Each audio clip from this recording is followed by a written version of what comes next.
At kaugnay naman sa operasyon ng LRT bukas sa Pista ng Itim na Nazareno, mga kapanayam natin si Attorney Hernando Cabrera, tagapagsalita ng Light Rail Transit Authority. Magandang umaga po, Attorney Cabrera. Howie, good morning. Good morning sa ating mga viewers. Yeah. So, bukas papayagan yung mga nakayapak na deboto na sumakay sa LRT. Tama yan, Howie. Taon-taon ganyan ang ginagawa natin. Naging part na rin tayo doon sa tradition, at saka sa pagiging kooperasyon din natin sa nagiging kapiyastahan ng Poong Nazareno tuwing January 9. So, inaalaw natin na sumakay ng tren yung mga deboto na nakayapak para pagpunta nila doon sa kapiyastahan ng Poong Nazareno. Attorney, sa mga ordinaryong araw, ang ibig sabihin nun ay bawal yung nakayapak. Well, bawal yan kasi hindi natin alam kung anong state of mind ng tao. Kapag on an ordinary day, pag nakayapak, baka mag-suicide lang yan or manggulo lang sa loob yan o baka lasing. So we assume na there's something wrong doon sa tao kapag nakayapak yan. But during January 9, alam natin na yung mga nakayapak, yung mga deboto yan ng Poong Nazareno. Nung nakaraang taon, ganun din, sa mga nakaraang taon? Yes, ganun yan. Part na rin ng nagiging policy natin yan. Okay. Inaalaw natin yung mga nakayapak na deboto. Pero pinapaalala na hindi libre ang sakay bukas. Tama yan, Howie. Wala tayong libreng sakay kahit nakayapak po tayo. At hindi rin po tayo libre sa inspection, sa security inspection. So kahit deboto po tayo, nakayapak po tayo, or ordinary passenger, dadaan po tayo doon sa ating security inspection. Wala po tayong exemptions doon. Ano ba ang expectation nyo, sir, ng dami ng mga debotong sasakay sa LRT? Para sa mga hindi naman deboto, para at least may abiso sa kanila. Well, actually, dapat ba sila umiwas sa LRT bukas? Actually, tumataas talaga ang ridership natin tuwing January 9. Diyan natin sa araw na yan na-achieve natin yung highest ridership natin, with exception ng February 28, 2012. Kasi every January 9, on the average, ang ating pasahero lang, mga 500,000 yan daily. Pero kapag January 9, pumapalo tayo ng mahigit sa 600,000. Noong, noong 2012, ang passenger natin noong January 9 is 620,000. Noong 2013 is 612,000. Mas mababa kasi nga, noong 2013, last year, may mga klase na sinuspende, may mga work na sinuspende na rin. Tulad ng ginagawa ngayon, nag-declare na walang pasok.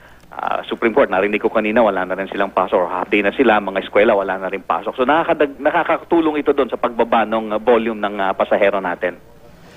Okay, so yung buong LRT ba, yung itong binibilang nyo ng mga customers or riders, o may mga, or which line ng LRT talaga yung dumadami? Line 1 lang yan, actually, Howie. Yung figure na sinabi ko, yung 612,000 last year at saka 620 noong 2012, line 1 lang yan.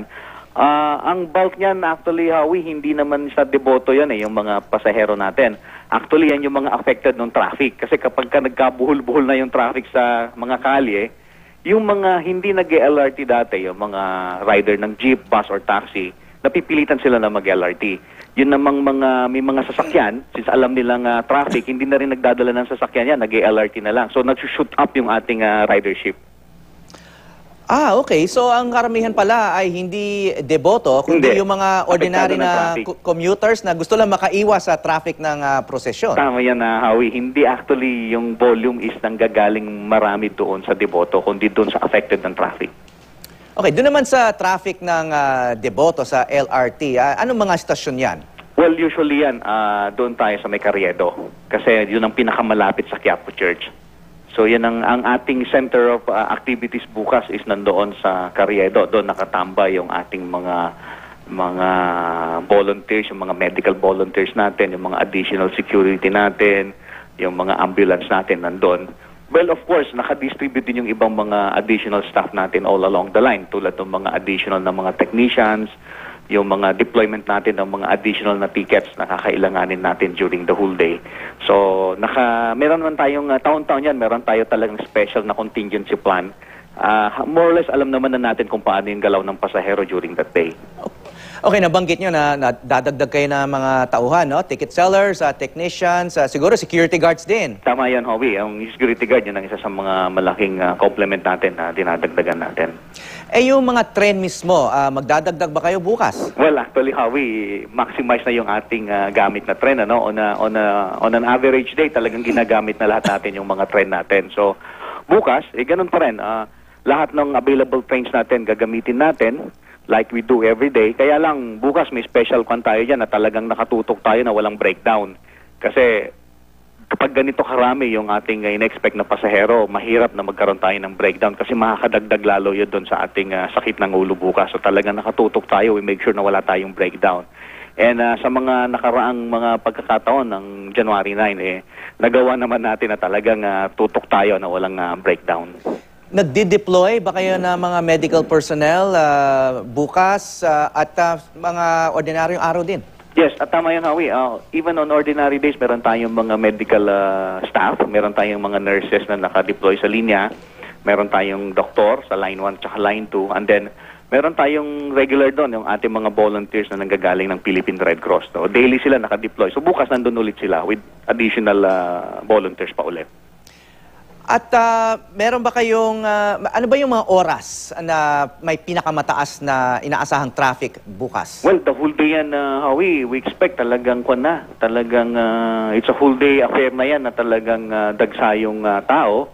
Pero on an ordinary day, talagang dagsa tayo, yung mga peak hour, yung magmula alas 6 hanggang alas 9 ng umaga, and then yung alas 5 hanggang halos mga alas 8 ng gabi, yung talagang pinakadagsa.